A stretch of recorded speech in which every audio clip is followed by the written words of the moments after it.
Hello, Richard Walker, your Jack the Ripper tour guide here. If you've joined me on my Jack the Ripper tour, you'll know I mentioned a few books. Well, if you're interested in reading them, here they are. Let me tell you about them. Jack London's The People of the Abyss is excellent at giving you a real flavour of the East End around the time of the murders.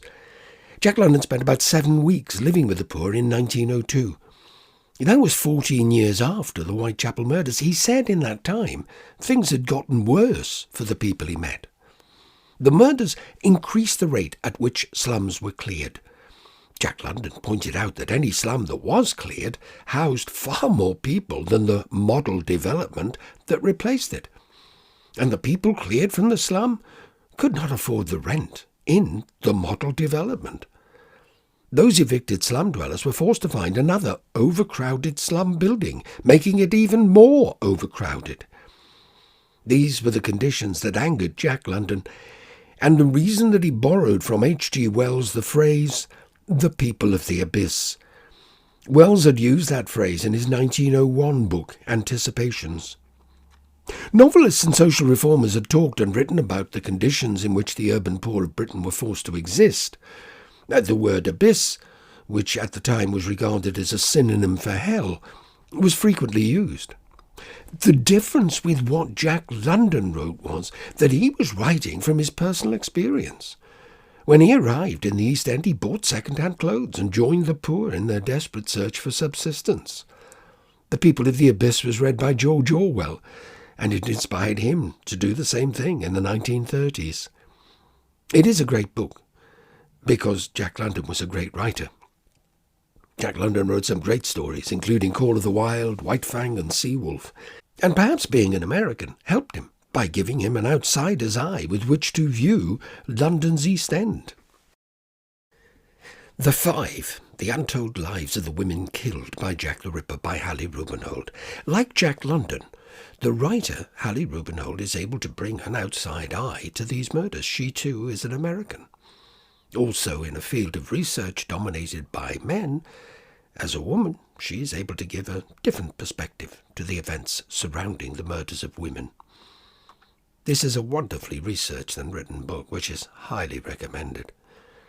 Combining what this book reveals with what is now known about unintended bias, the dangers of unimaginative assumptions, the unreliability of eyewitness evidence, and the level of misogyny that has been revealed within our modern police forces, it should force us all to take a fresh look at the events of 1888. It seems reasonable to ask, if misogyny is so widespread in 2023, especially within our police forces, what was it like in 1888? Another book worth mentioning is The Mammoth Book of Jack the Ripper, edited by Maxim Jakubowski and Nathan Brond. The most common question I get asked on my Jack the Ripper tour is, who do you think it was? Part of the reason for the enduring interest in the Jack the Ripper case is the fascination with the whodunit part of the story.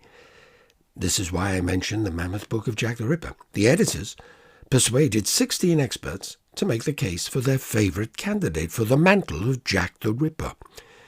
It's a fascinating read.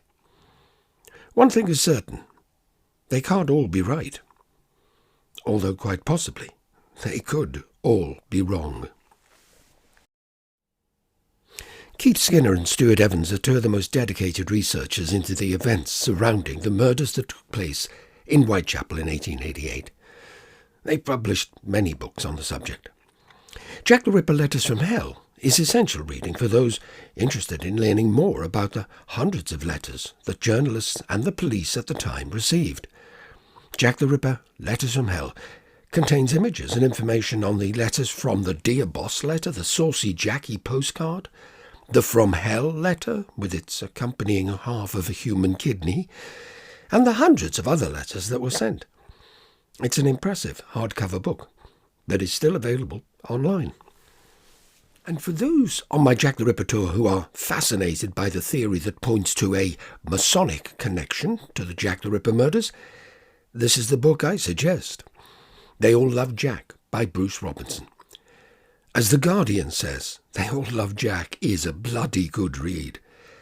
But be warned, it is a long read, over 800 pages. There's a lot of research in this book, and that research is presented with passion. If you don't like strong language in your reading material, then avoid this book. But if you're fascinated by the theory that points to a Masonic connection to the Jack the Ripper murders, this is definitely the book for you. The Complete Jack the Ripper by Donald Rumbelow. The best of the traditional books on the Jack the Ripper murders. First published in 1975, The Complete Jack the Ripper presents a very comprehensive summary of the evidence, and it is highly regarded by many of the other experts on this case. Well, that's it from me. I hope you've enjoyed listening to my little recommendations, and I hope I'll get to meet you on one of my Jack the Ripper walks through Whitechapel. So, thank you for listening. This is your Jack the Ripper tour guide, Richard Walker, saying goodbye.